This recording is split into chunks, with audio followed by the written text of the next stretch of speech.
ஸ்ரீ சிவசங்கரா தேவனே, ஸ்ரீ சிவசங்கரா தேவனே.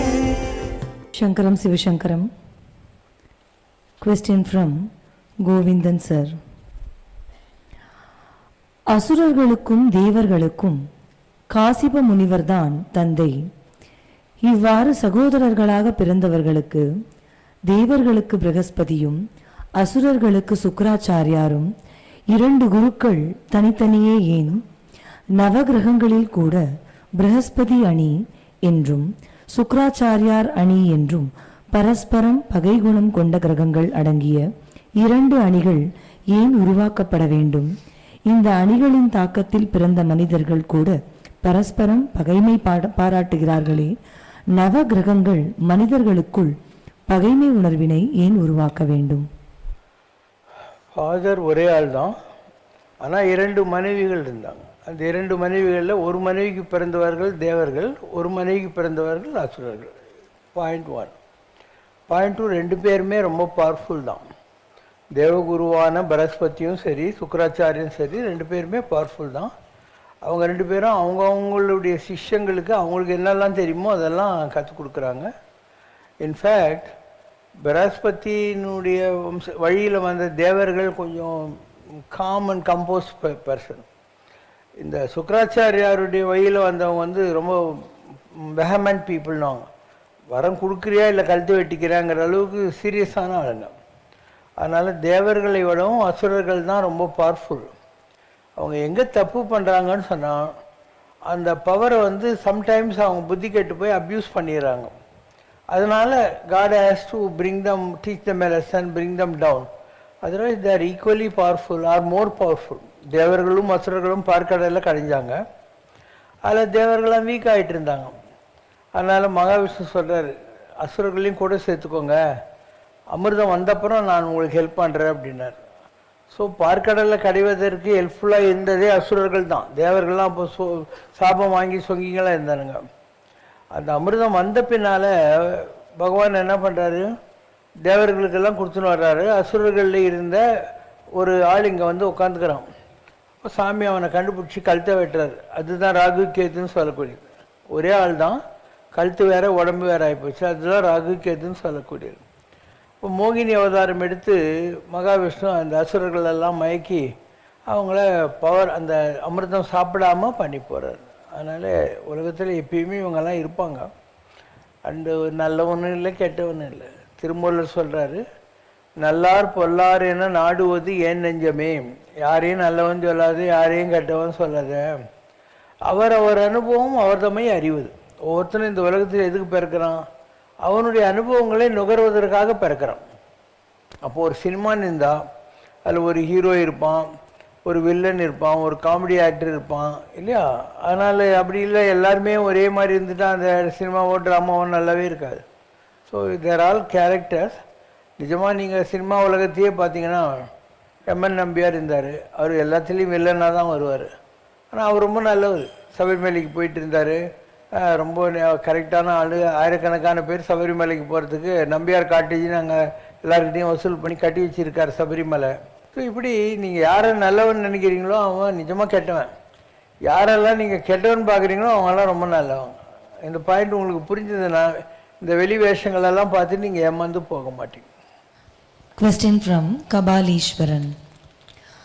நம்மாழ்வார் பாசுரத்தில் உயர்வர உயர்நலம் உடையவன் எவனவன், மயர்வர மதிநலம் அருளினன் எவனவன், அயர்வரும் அமரர்கள் அதிபதி எவனவன், துயரறு சுடரடி தொழுதெழு என் மனனே என்று பாடப்பட்டுள்ளது. நம்மாழ்வார் மயர்வர மதிநலம் அருளினன் என்றும் தொழுதெழு என்ற பாடலில் கூறியுள்ளார்.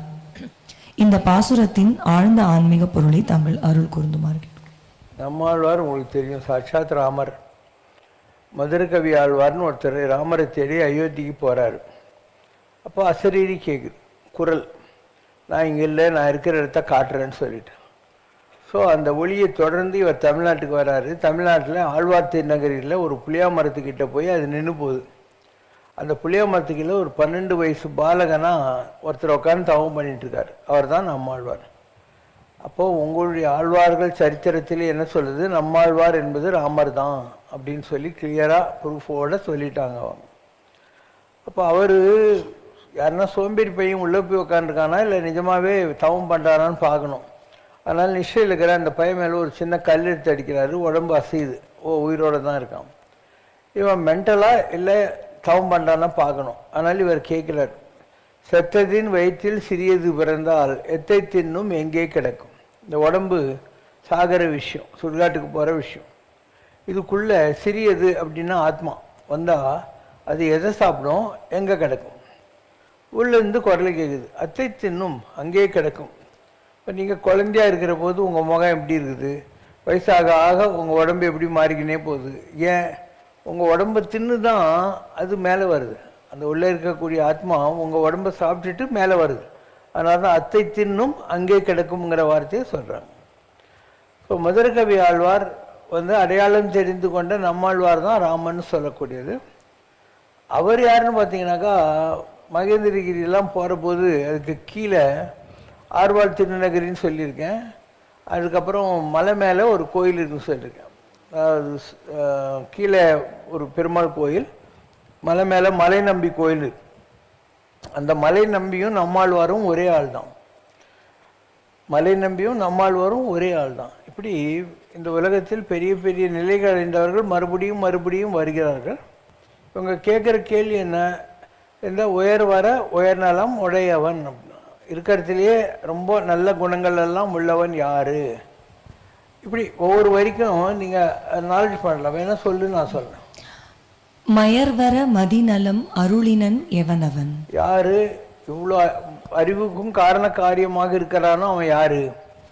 அயர்வரும் அமரரும் அமரர்கள் அதிபதி எவனவன். எல்லா அமரர்கள் தேவர்களுக்கும் யார் தலைவன். துயரறு சுடரடி தொழுதெழு என் மனனே.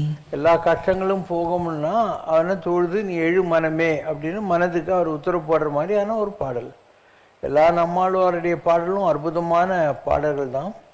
நீங்கள் சோழிங்கபுரம் மலைக்கு போனீங்கன்னா அங்கே கூட நம்மாழ்வார் பாடினா எழுதியிருப்பார். என்ன எழுதியிருப்பார், போய காலங்கள் போகு காலங்கள் போகின்ற காலங்கள் அன்னை தந்தை உயிராகின்றாய், நான் உன்னை அடைந்தேன் விடுவனோ, இனி ஒழிவில் காலமெல்லாம் உடனாய் மன்னி வழிவில்லாது அடிமை செய்வோம் நாம்னு ஒரு பாட்டு எழுதியிருப்பாங்க. அதுக்கு என்ன அர்த்தம், இந்த பாஸ்ட்டு, இந்த ப்ரெசண்ட்டு, இந்த ஃப்யூச்சர், நீ தான் எனக்கு அம்மாவா அப்பாவா எல்லாம் இருக்க. போய காலங்கள்னா பாஸ்ட்டு, போகு காலங்கள் போகின்ற காலங்கள், அன்னை தந்தை உயிர், my father my mother and my whole life ஆத்மா, நீ தான் இருக்கிற.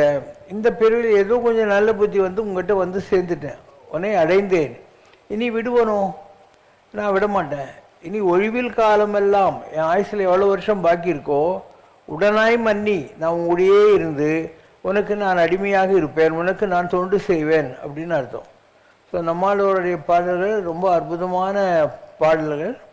அண்டு ஜாஸ்தி எழுதல அவர், ஆனால் எழுதுனதெல்லாம் ரொம்ப பிரமாதமான பாடல்கள், ரொம்ப மீனிங் இருக்கும் அதிலெல்லாம். பொதுவாகவே ஆழ்வாராதிகளுடைய பாடல்கள் எல்லாமே ரொம்ப நல்ல பாடல்கள். 4000 பாடல்கள் 12 ஆழ்வார்களும் சேர்ந்து பாடியிருக்காங்க. அந்த 12 ஆழ்வார்களுடைய 4000 பாடல்கள் என்பவை தேவாரம் திருவாசகம் இருக்கு இல்லையா, அதுக்கு ஈக்குவலாக இல்லை, அதை விட ஒரு படி ஜாஸ்தியாகவே இருக்கும். ஏன்னா பொதுவாக இந்த வைஷ்ணவத்தில் இருக்கிறவங்க ரொம்ப ஃபேனட்டிக்ஸ்னு சொல்லலாம், கடுமையான பக்தர்களாக இருப்பாங்க. இந்த சிவபக்தர்கள் அப்படி இல்லை, கொஞ்சம் அட்ஜஸ்ட் பண்ணிக்குவாங்க. வைஷ்ணவத்தில் அப்படி இல்லை, very orthodox, very ritualistic orient. So அவங்க அந்த மாதிரி இருக்கிறதுனால அந்த கடவுளிடத்தில் அவங்களுக்கு வரக்கூடிய அந்த வெறின்னு சொல்கிறாங்க இல்லையா, அதனால 2 பேரும் நல்லவங்க தான். பேராதரிக்கும் அடியோர்தம் பெருமை பிறப்பை ஒழித்து வீடும் பேரும் அளிக்கும் அப்படிங்கிறார். யாரெல்லாம் நம்புகிறாங்களோ அவங்களுடைய பிறப்பு இல்லாமல் பண்ணி அவங்களுக்கு மோட்சத்தெல்லாம் திறக்கக்கூடிய பெருமாள் அப்படின்னு சொல்லுவாங்க. பிள்ளை பெருமாள் அப்படின்னா முருகர், எனும் பேராளா அப்படின்னா ரொம்ப பெரிய அருளாளனே அப்படின்னு அர்த்தம். இவங்கெல்லாம் யார், தேவாரம் திருவாசகத்தில் இருக்கிறவங்கெல்லாம் நாயன்மார்கள். நாயன்மார்கள்லாம் என்ன, நன்றியோடு இருக்கிறவர்னு அர்த்தம். நான் ஏன் ஒரு முதலாளிக்கு எப்படி நாய் விசுவாசமாக இருக்கோ அந்த மாதிரி நான் இருக்கேன்னு அர்த்தம். நான் ஏன் தான் நாயன்மார்கள்ன்றது. ஆழ்வார்கள்னா என்ன, பக்தி கடலில் ஆழ்வார்கள், கடலில் மூழ்கின என்ன கிடைக்கும்? முத்து கிடைக்கும். அதனால் ஆழ்வார்கள் என்றால் பக்தி கடலில் ஆழ்வார்கள் அப்படின்னா ரொம்ப டீப் டைவ் அடிக்கிறவங்கன்னு அர்த்தம். சம்ரஷ்னால ஒரு பாட்டு இருக்கு, பக்தி கடலில் பக்தி கடலுள் ஆழ்ந்து எடுத்த முத்தே ஸ்ரீ சிவசங்கரமே, பாரதம் என்னும் தேரை இயக்கும் சாரதியே சிவசங்கரமே, சித்திகள் பெற்றமை சீர் செய்ய வந்த சிந்தனையாளனே சங்கரமே, சொத்து சுகத்தினில் பற்றிதும் கொள்ளா செம்மலி ஸ்ரீ சிவசங்கரமே, சங்கரமே சிவசங்கரமே, சங்கரமே சிவசங்கரமே, ஆனை முகனும் அழகிய வேலனும் ஆகிய நின்றாய் சங்கரமே, அம்மையும் அப்பனும் நீயேயாகி அவனியை காத்தாய் சங்கரமே. பக்தி கடலில் ஆழ்ந்து எடுத்தவர்கள் ஆழ்வார்கள், அவங்க நாயன்மார்கள், இவர்கள் ஆழ்வார்கள். அதனால்தான் நீங்கள் எந்த சிவன் கோயிலுக்கு போனாலையும் அங்கே என்ன எழுதியிருக்கோம்? பாடல் பெற்ற திருத்தலம் ஒன்றும். அப்போ யாரெல்லாம் மகான்கள் உள்ளத்தில் உண்மையொலி உண்டாயின் வாக்கினில் உண்மையொலி உண்டாகும்னு கடவுளை சிவனை புகழ்ந்தாங்களோ அவங்கெல்லாம் நாயன்மார்கள்ங்கிறதுனால அங்கே இருக்கிறதுக்கு என்ன பாடல் பெற்ற தலங்கள், அவர்களால் பாடப்பட்டது. ஏன் அவங்க பாடினா ஒரு வித்தியாசம்னா, ஒன்று வாயூரி வருகின்ற தேனூர் சொல்லுக்குங்கிற மாதிரி அவங்களுடைய வாயிலிருந்து ஊறி வருகிறதெல்லாம் தேனூர் சொல்லுக்கள்ன்றதுல நமக்கு சந்தேகம் இல்லை.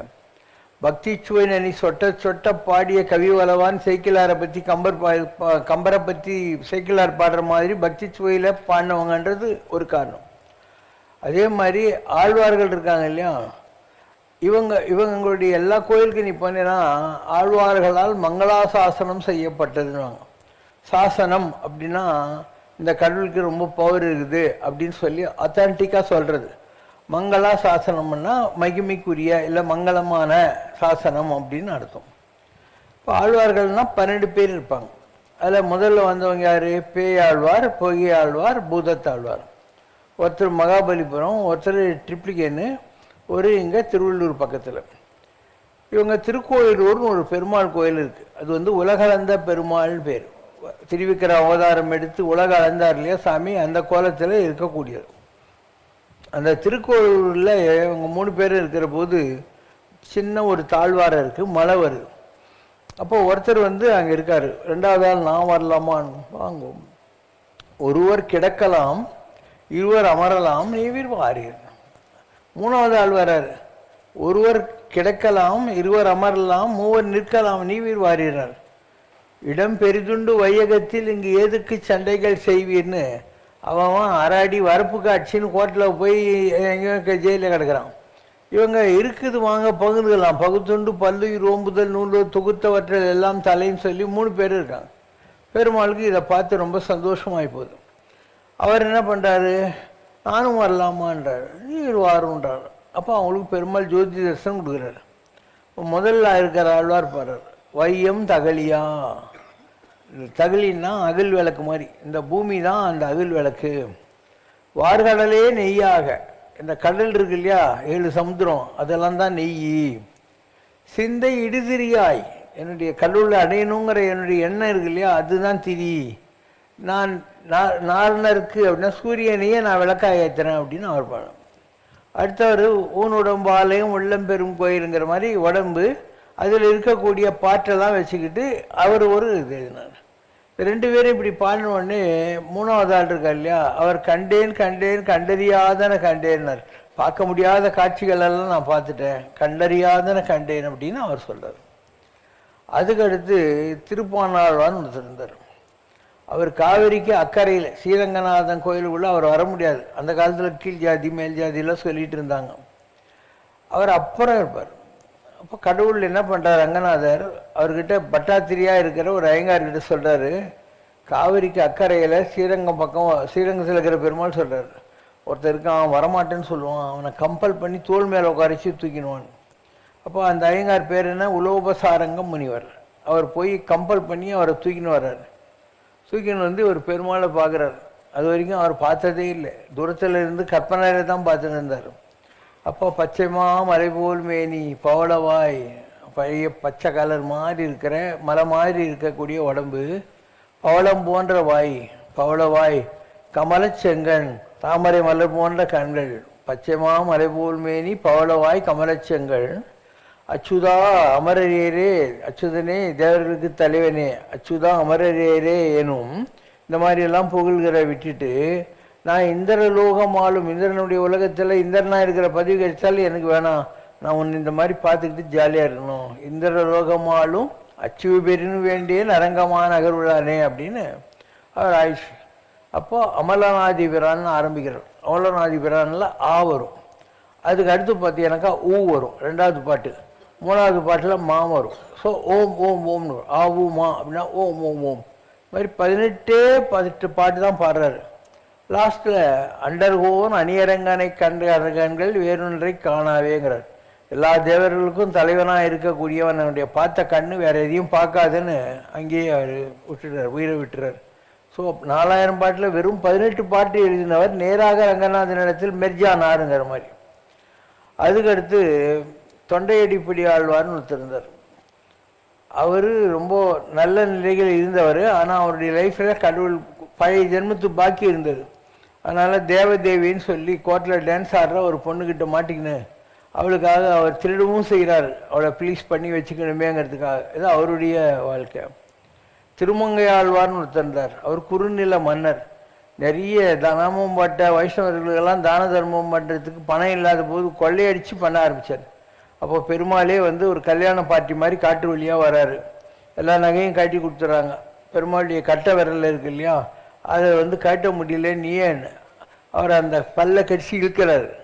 அப்போ அந்த அமிர்தம் கட்ட விரலேருந்து சுமந்து அவருக்கு ஞானம் கிடைக்கிறது. அப்போ இது அவருடைய வாழ்க்கையில் நடந்தது. அதுக்கப்புறம் பெரியாழ்வார். ஒரு மகள் தன்னை உடையேன் அவளை திருக்கண்மால் கொண்டு போனான். இருந்ததே ஒரு பொண்ணு, அவளை இந்த பெருமாள் திடீர்னு போயிட்டானே அப்படின்னு சொல்லி நிந்தா சுதியாக பாடுகிறது.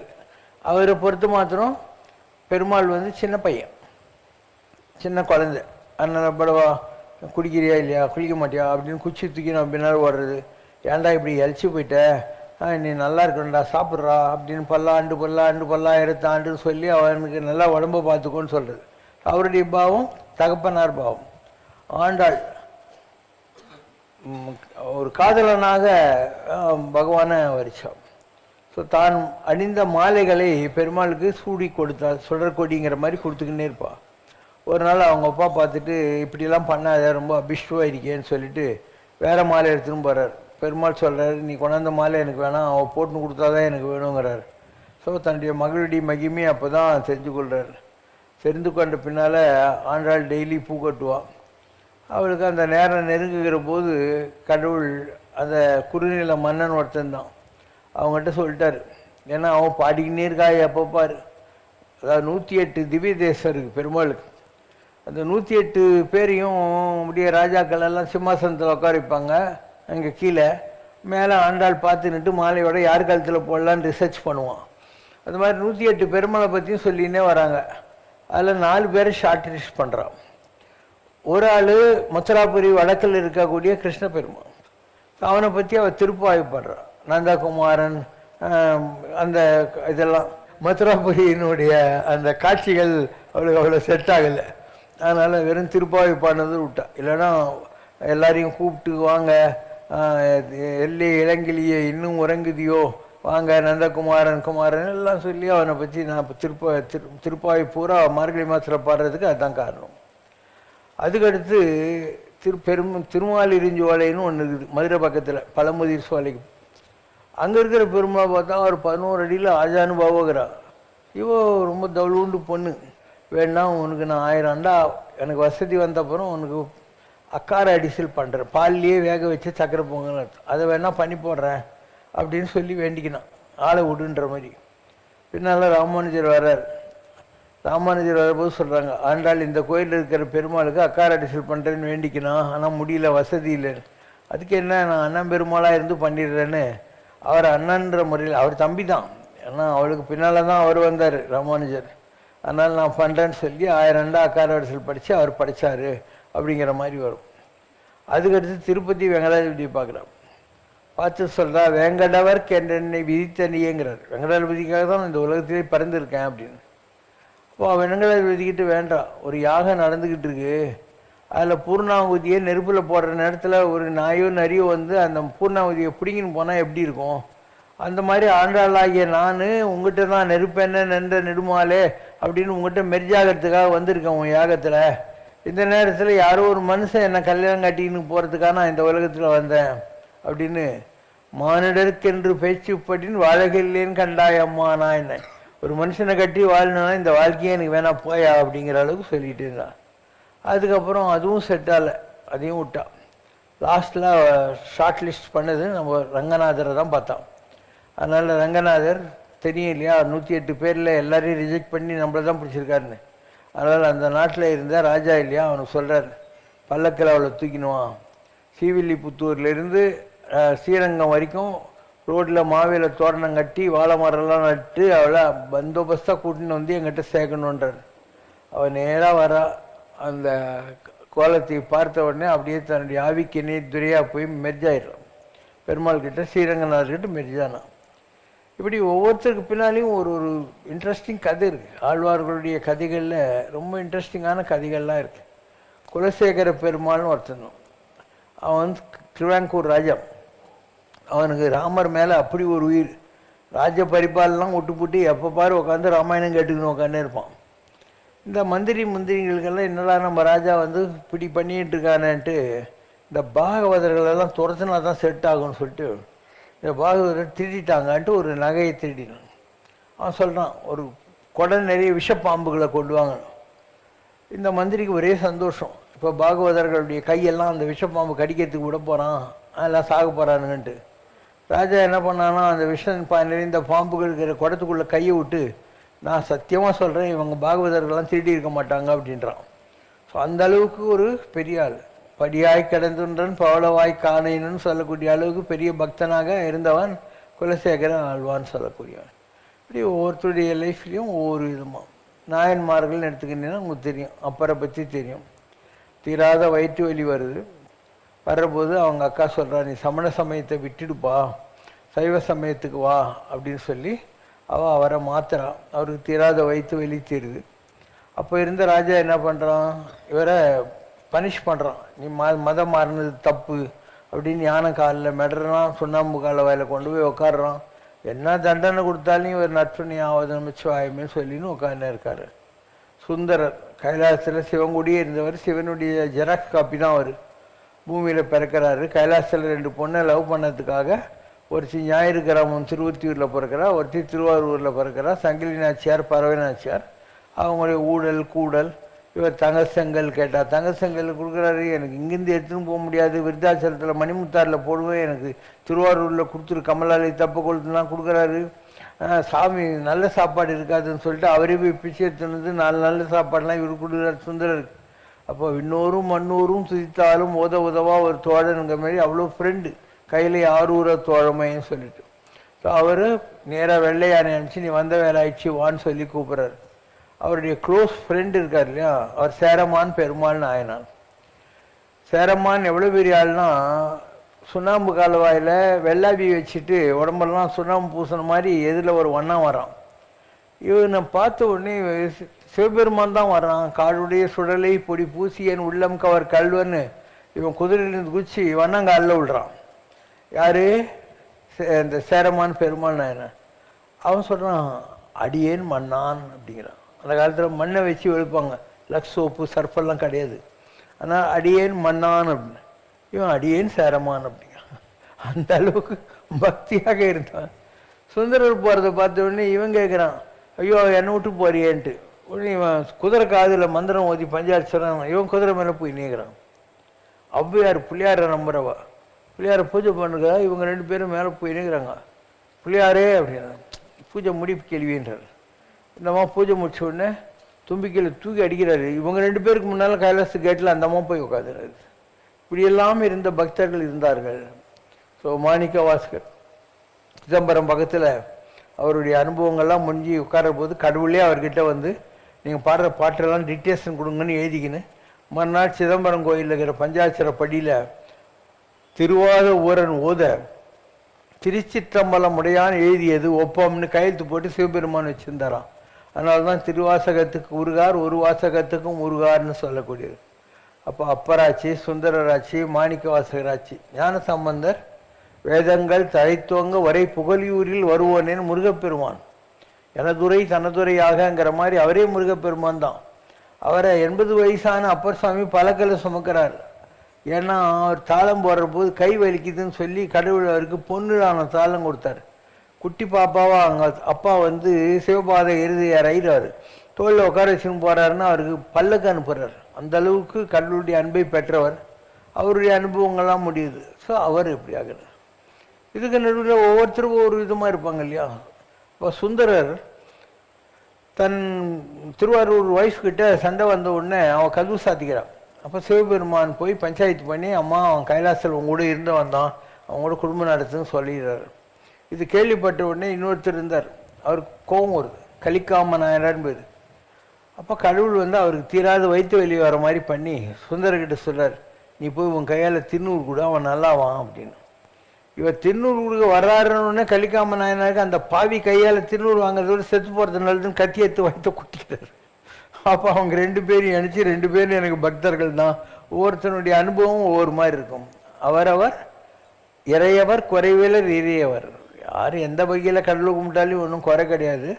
அவரவர் தத்தமது அறிவகை சென்று அடையினர். ஒவ்வொருத்தனும் ஒவ்வொரு அறிவு இருக்கு அவனுக்கு, அந்த வழியில் போய் கடவுளை அடைவானுங்கிற மாதிரி அவனுடைய வாழ்க்கை. எல்லாத்த விட மோசம், தொழுத கையுள்ளும் படை ஒடுங்கும்ன்றாங்க.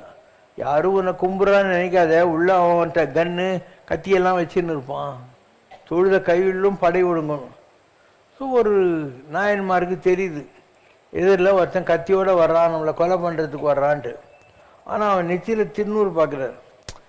அவன் வந்து என்ன இருந்தாலும் ஒரு சிவனடியார், ஒரு சிவனடியார் நம்மளை கொண்டா நல்லது தானேன்னு சொல்லி தெரிஞ்சே அவன் கொலை பண்ணுறதுக்கு ஒத்துக்கிறார். இப்படிப்பட்ட ஒரு நாயன்மார் இருந்திருக்கார். இன்னொருத்தர் அமர்நீதி, அவர் பக்தர்கள் ரொம்ப ஏழை வண்ணானவர். அதனால் பக்தர்கள் சிவபக்தர்களுக்கு யார் பார்த்தாலும் உங்கள் துணி கொடுங்க, நான் துவைச்சி கொடுக்குறேன் அப்படின்னு சொல்லிட்டு அதே ஒரு வெளியேன். இன்னொருத்தர் சிவன் கோயிலில் யார் வந்தாலையும் அவங்களுக்கு சாம்பிராணி போடுற வேலை, அவர் பேர் குக்கிலியக்க நாயனார். இப்படியெல்லாம் நாயன்மார்கள் இருந்திருக்காங்க. நாயன்மார்களுடைய வரலாறையும் இப்படி இருக்கும், ஆழ்வார்களுடைய வரலாறு அப்படி இருக்கும். அந்த மாதிரி ஆளுங்கள்லாம் இன்றைக்கி எங்கே இருக்காங்க நீயே சொல்லி பார்க்கலாம் இல்லையா. இன்றைக்கி கோயில்களில் எல்லா பாத்திரமும் அழுக்கழுக்காக இருக்குது, பச்சை களிம்பி ஏறி இருக்குது. யாராவது அங்கே போய் நான் இதெல்லாம் கழுவி கொடுக்குறேன்னா கூட கோயில் தர்மகர்த்தா வேணான்னுவான். தப்பிச்சு நீ பண்ணியானா இவன் திருடுறதுக்கு வந்துருப்பானான்னு தான் நம்புறானுவான். ஸோ எல்லாமே ராங்காக போயிட்டுருக்கிற ஒரு காலம். இங்கே இதுக்கிட்ட பாடிக்கிட்ட திருவல்லிதாயம்னு ஒரு கோயில், ராமர் வழிபட்ட கோயில், குரு பகவான் வழிபட்ட கோயில் திருவல்லிதாயம். அங்கே வள்ளலார் போகிறார். சாமிக்கு அழுக்கு துண்டு, ஏன்னா நீங்களே பார்ப்பீங்க, எதுவும் பணக்கார கோயில் 1-2 தான். மற்ற கோயிலெல்லாம் ஒரு துண்டு சுற்றி இருக்கும் சாமி மேலே, பிள்ளையார் துண்டுன்னு வாங்க, ஒரு பார்டர் கட்டி தழுவுன்னு இருக்கும். முதல்ல எண்ணெய் தேய்ப்பானுங்க, அது மேலே சீக்கிரம் தண்ணி ஏதோ ஒன்று அடிப்பானுங்க, அதுலேயே பால் கொட்டி, அதுலேயே தயிர் கொட்டி, அதுலேயே பஞ்சாமிரத்தை வச்சு எடுத்து எல்லாம் பண்ணிவிட்டு அதே துண்டை திருப்பியும் வச்சுருவாங்க துவைச்சிட்டு. இப்படி தான் பண்ணுறானுங்க. அதனால் அந்த கோயிலுக்கு போகிற போது வள்ளலார் பார்க்குறாரு, நைந்த கந்தைக்கும் கதியத்தீரும் ஐயாங்கிறார். கிழிஞ்ச துணி கூட கதி இல்லாமல் உட்காந்துருக்கியா சிவபெருமான், நைந்த கந்தைக்கும் கதியத்தீரும் ஐயா. ஸோ திருவல்லிதாயம் எவ்வளோ நல்ல கோயில். நான் அண்ணா நகர் இருந்தபோது நாங்கள் போவேன். அந்த காலத்திலேயே அங்கே ஒரு தின்ன மாதிரி இருக்கும், ஒரு 10 பேர் உட்காந்துக்கிட்டு டெய்லி ஒரு தேவாரம் ஏதாவது சொல்லி அதுக்கு விளக்கம் சொல்லுவாங்க. எல்லாம் சாதாரண ஆளுங்க தான், ஆனால் அதுதான் வழி, உருப்படுறதுக்கான வழி.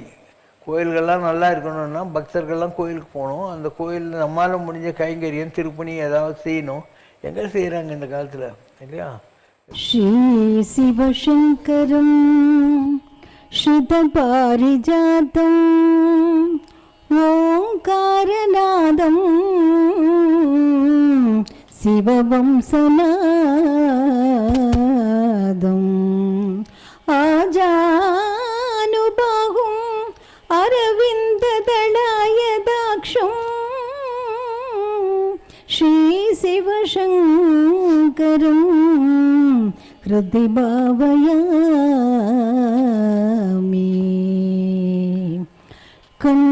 கண்ணிற்பதும் கடவுளே உன்னை காண கிடைத்ததும் நின் திருவருளே. கண்ணிற்பதும் கடவுளே என்னை படைத்ததும் நின் கரமே யான் ஏழ் பிறவி தொடராய் செய்தவமே கண் நிற்பதும் கடவுளே சொன்ன வண்ணம் செய்த பெருமானே ஜோதி ரூபம் தில்லை ஆள் சிவனே வண்ணமயில் ஏறும் ஷண்முகனே எம்மை வாழ்விக்க வந்த சிவ சங்கரனே கண் முன் நிற்பதும் கடவுளே. ओम जय शिव शंकर रे स्वामी जगत परिपालक रे आदि शंकर अवतारा अनाथ रक्षक रे ओम जय शिव शंकर रे அன்னையும் தந்தையும் நீரென்றறிந்தும் அன்பில் நனைகின்றோம் சுவாமி அன்பில் நனைகின்றோம் ஆசானும் இறையாகிய தேவா நின்னடி பணிகின்றோம் ஓம் ஜெய சிவசங்கரரே கைலையை பன்முறை வலம் வந்தாய் ஓ கருணாகர கீர்த்தி சுவாமி கருணாகர கீர்த்தி மயிலையில் நின்று வரம் தருகின்றாய் மங்களகர